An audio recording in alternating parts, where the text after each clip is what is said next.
Bismillahirrahmanirrahim. Assalamualaikum. Jangan lupa like, comment, and subscribe. Bye. Pada saat ini aku telah beriman kepada Tuhan yang Nabi Musa dan Nabi Harun yang diajak aku untuk beriman kepada Allah Subhanahu wa taala ketika aku di kerajaan. Maka apa kata Allah kepada malaikat Jibril? Wahai Jibril, aku tak butuh iman seseorang ketika nyawanya sudah di kerongkongan. Tahan lisan Fir'aun untuk dia tidak bisa ucap la ilaha illallah. Biarkan dia mati dalam keadaan kafir. Biarkan dia aku azab di dunia dan aku azab di akhirat. Maka mayat Fir'aun di dunia ini diawetkan oleh Allah untuk pelajaran bagi kita manusia hingga hari kiamat. Wahai manusia-manusia yang sombong kepada Allah, yang tidak mau beriman kepada Allah karena kekayaannya, karena harta bendanya, karena pangkat jabatannya, karena keduniaannya. Lihat Fir'aun. Di mana kalian dibandingkan Fir'aun? Apa yang kalian miliki dibandingkan dengan Fir'aun? Fir'aun saja telah aku azab di dunia sebelum aku azab di akhirat karena tidak mau beriman kepadaku. Mau bertakwa kepadaku, apalagi kalian. Itulah pelajaran yang hendak Allah sampaikan kepada kita. Maka tidak ada jalan bagi kita umat akhir zaman ini selain kita tingkatkan ketakwaan kepada Allah Subhanahu wa taala. Untuk meningkatkan ketakwaan kepada Allah harus mengikuti jalannya Nabi Muhammad sallallahu alaihi wasallam. Maka Allah taala katakan dalam Al-Qur'an, "Qul in kuntum tuhibbunallah." Katakanlah kalau kalian mengaku mencintai Allah, fattabi'uni. Ikutilah aku. Ikutilah baginda Nabi Muhammad sallallahu alaihi wasallam. Asbabun nuzul ayat ini ketika Nabi duduk dengan para sahabat menjelaskan tentang agama dan pentingnya usaha atas agama, datang seorang Yahudi. Jadi Yahudi itu benci kepada kaum muslimin bukan hanya di sekarang saja. Yahudi Israel menyerang kaum muslimin di Palestina. Dari zaman Nabi Muhammad, Yahudi itu sudah benci kepada Nabi Muhammad dan pengikutnya. Apa kata Yahudi? Wahai Muhammad, jangan kau katakan aku tidak beriman kepada Allah. Bahkan imanku kepada Allah lebih besar daripada imanmu. Tapi untuk beriman kepada engkau aku tidak mau. Untuk mengikuti engkau aku tidak mau. Jadi Yahudi itu mau beriman kepada Allah, mengucap la ilaha illallah, tapi tidak mau mengucap wa asyhadu anna Muhammadar Rasul. Kenapa? Karena Yahudi tidak mau beriman kepada Nabi atau Rasul selain daripada Bani Israel. Seluruh para Nabi, kebanyakan para Nabi dari keturunan Bani Israel. Seluruh para Nabi itu keturunan Nabi Ibrahim AS. Nabi Ibrahim punya dua istri, Siti Hajar, punya anak namanya Nabi Ismail. Siti Sarah punya anak namanya Nabi Ishak.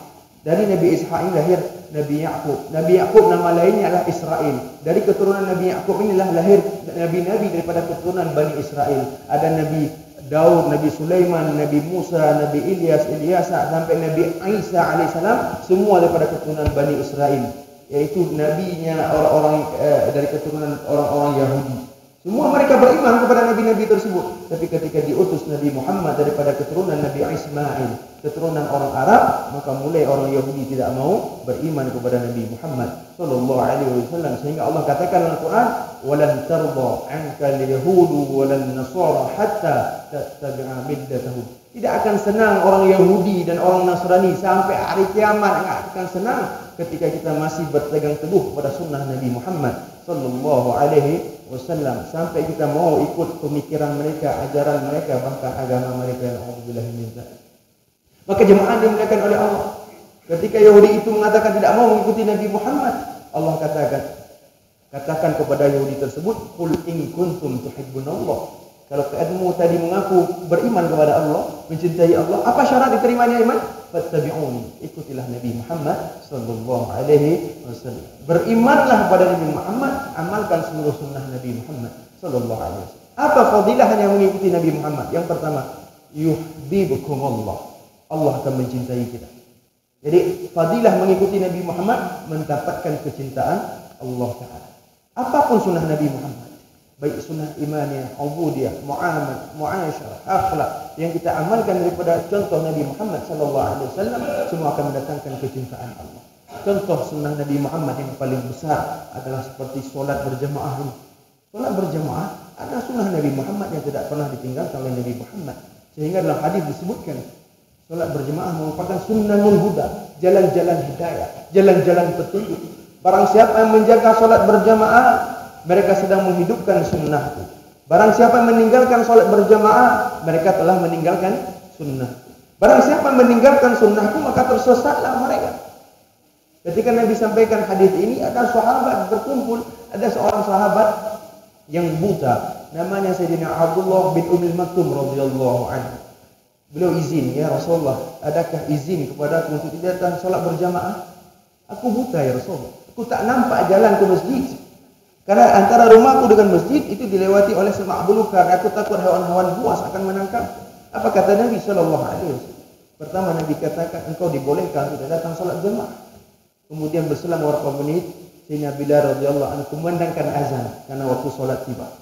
Nabi bertanya kepada Sayyidina Abdullah, wahai Abdullah, adakah engkau mendengar panggilan azan? Apa kata Sayyidina Abdullah? Ada wahai Rasulullah. Apa kata Nabi Shallallahu Alaihi Wasallam? Wahai Abdullah, penuhilah panggilan Allah, penuhilah panggilan muadzin. Maka Sayyidina Abdullah yang buta di zaman Nabi meminta para sahabatnya, wahai sahabatku, tolong papa aku, bawa aku ke masjid karena aku ingin sholat berjamaah bersama Rasulullah Shallallahu Alaihi Wasallam, karena ini adalah sunnah yang paling besar, sunnah yang paling tinggi pahalanya. Belum sampai ke masjid kata Nabi, orang yang sholat berjamaah dari rumahnya dia baru berwudu, dari wudunya saja sudah digugurkan dosa-dosanya oleh Allah Ta'ala.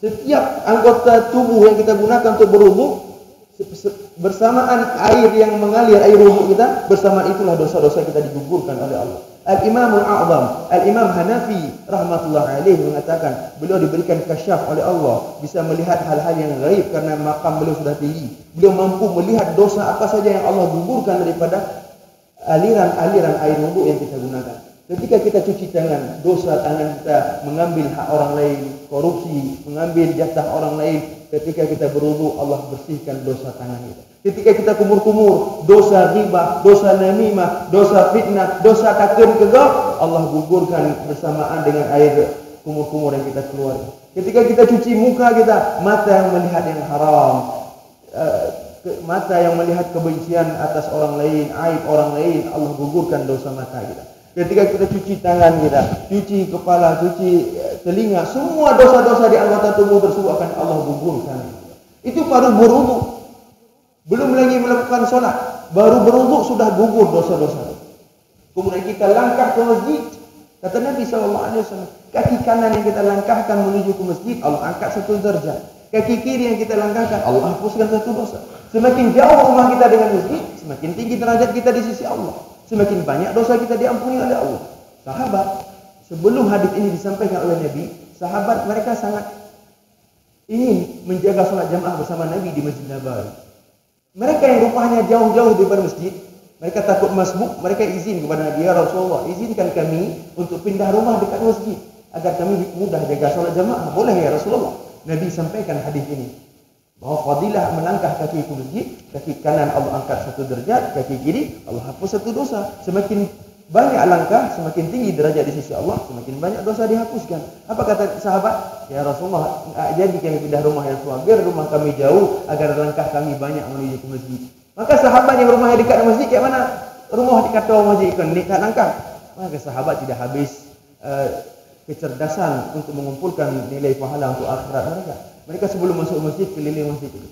Berbanyak langkah untuk mendapatkan fadilah yang disampaikan oleh Nabi Muhammad sallallahu alaihi wasallam. Itu baru langkah. Kata Nabi sallallahu alaihi wasallam, sampaikan kabar gembira bagi mereka yang datang ke masjid di waktu gelap gulita. Subuh gelap gulita saja, ada pandai-pandai yang berkumpul itu, hanya semata-mata mencari ridha Allah.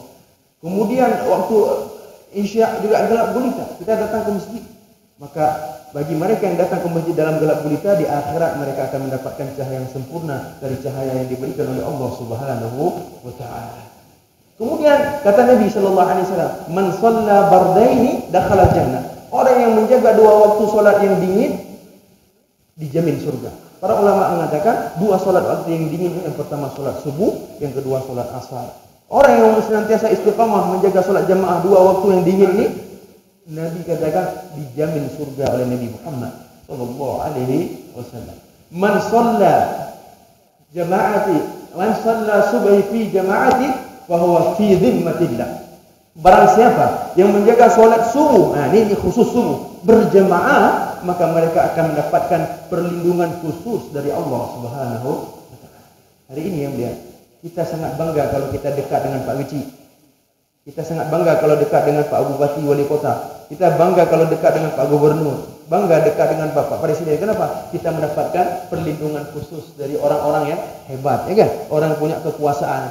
Lon anak punya ganggu lon backing lon ni gubernur. Alim backing. Dah anak punya ganggu backing lon Prabowo.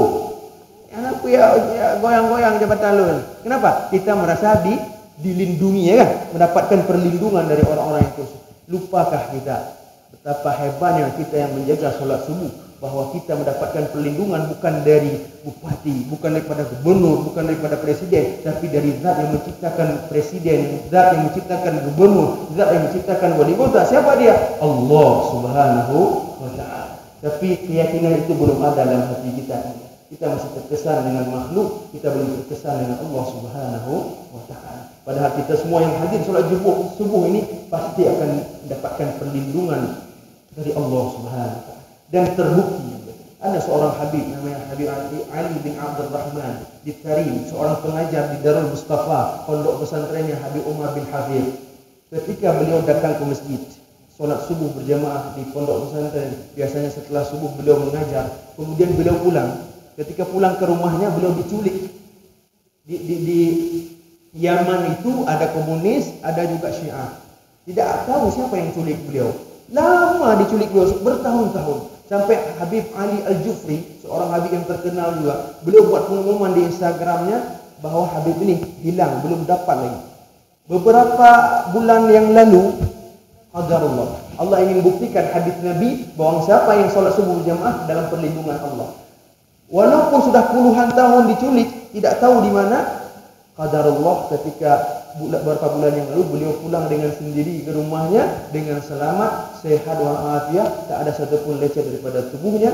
Bahwa itulah kebesaran Allah yang Allah menampakkan bahwasanya orang yang menjaga solat subuh berjamaah dalam perlindungan Allah Subhanahu wa ta'ala. Sampai kapankah kita masih akan yakin dengan janji Nabi sallallahu alaihi wasallam ini, ya? Kalau bukan sekarang kita yakin dengan janji Nabi, kalau sudah meninggal dunia tak ada manfaat kita yakin dengan apa yang disampaikan oleh Nabi sallallahu alaihi wasallam. Dan orang yang menghidupkan sunnah Nabi ini, solat jemaah ini, akan mendapatkan yuhibbukumullah. Kita akan menjadi orang-orang yang dicintai oleh Allah, Habibullah, Waliullah. Siapa orang wali Allah? Orang yang dicintai oleh Allah dan mencintai Allah. Orang wali Allah itu bukanlah ketika sudah sampai makam wali hendak payah semayang le, yang kau wali Allah, tapi wali syaitan. Ada yang punya anak semayang le, lu kaji wali Allah, lu kata orang Allah. Jadi hendak payah semayang le, sebab kata orang Allah. Yang orang yang paling dekat dengan Allah adalah Nabi Muhammad sallallahu alaihi wasallam. Nabi Muhammad hendak wafat pun masih solat, bahkan berjamaah. Apalagi kita manusia biasa. Maka jangan tertipu kalau ada yang mengaku walid-walid di luar sana, yang mengaku sebagai wali Allah, kalau dia ajak kita untuk tidak solat, maka dia bukan wali Allah tapi wali syaitan. Wali Allah sesungguhnya adalah orang yang mengajak kita untuk solat, memakmurkan masjid, menghidupkan subuh, karena mereka adalah orang-orang yang senantiasa mengajak kita kepada Allah Subhanahu wa ta'ala. Yuhibbukumullah wa yaghfir lakum dzunubakum. Dan Allah akan ampuni seluruh dosa-dosa.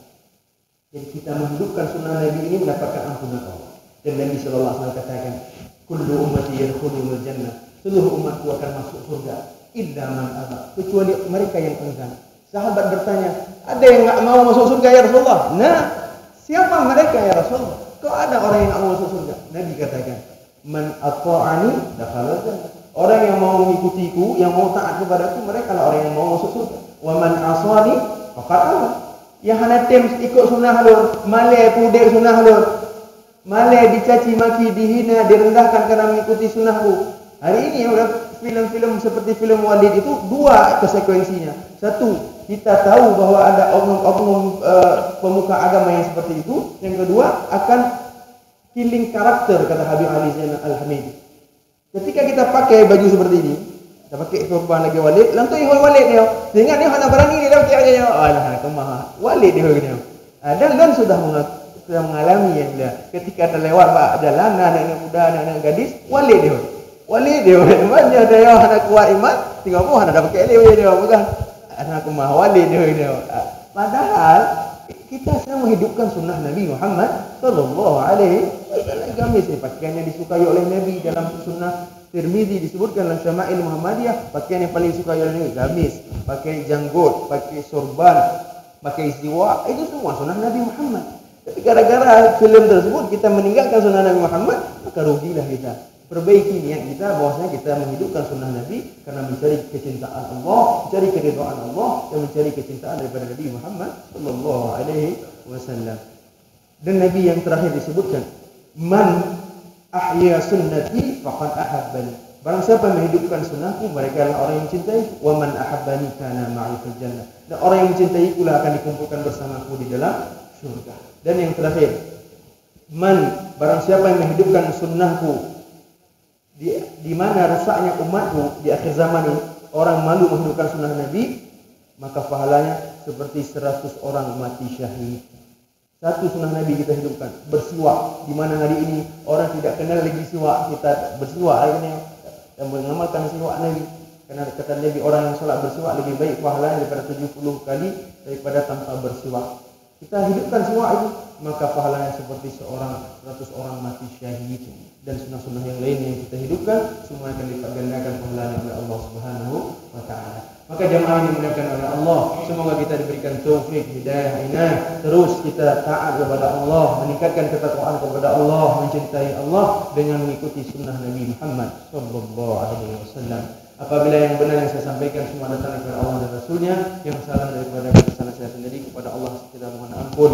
Pada jemaah yang dimuliakan oleh Allah saya mohon maaf. Kita akhiri dengan doa kafaratul majlis. Subhanallah wa bihamdihi, subhanakallah wa bihamdika, asyhadu an la ilaha illa anta, astaghfiruka wa atubu ilaik. Subhana rabbika rabbil izzati amma yasifun wa salamun alal mursalin walhamdulillahi rabbil alamin. Wa billahi taufiq wal hidayah. Wassalamu alaikum warahmatullahi wabarakatuh.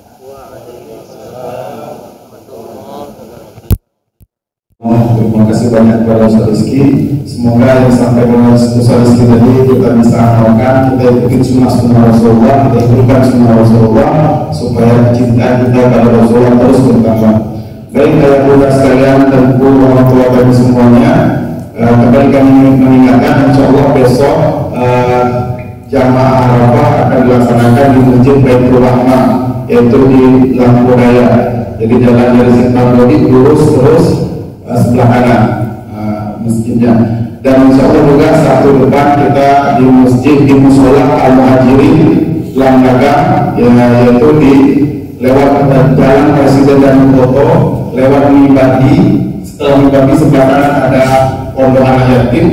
Pas di ujung Pondok Anak Yatim padanya itu sebelah kanan dan lorong masuk saja lurus terus langsung dapat musola tersebut. Sekian, terima kasih Pak Kecil, Tengku Imun dan sebagainya. Sebelum kita buka, mari kita bersalam-salaman dan terakhir kita tutup dengan foto bersama. Dari kami mohon maaf yang benar datangnya dari Allah Subhanahu wa taala, yang salah datang dari kami, dan kami mohon maaf sebesar-besarnya, mohon diperbanyak maaf. Dan kami juga menerima kritik dan saran dan juga masukan-masukan dari jamaah untuk perbaikan safari subuh Sabtu ataupun S3 ke depan. Sekian, terima kasih. Dan juga terima kasih Ustaz Jul yang sudah hadir sebagai penasihat S3 pada subuh hari ini. Mari alhamdulillah kita Bapak-bapak sekalian, orang tua kami sekalian bisa bersalam-salaman di depan. Mungkin Ustaz Jul bisa sini Pak Kecil, kita di depan salam-salaman sambil kita habis itu kita berfoto bersama.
kasih semuanya.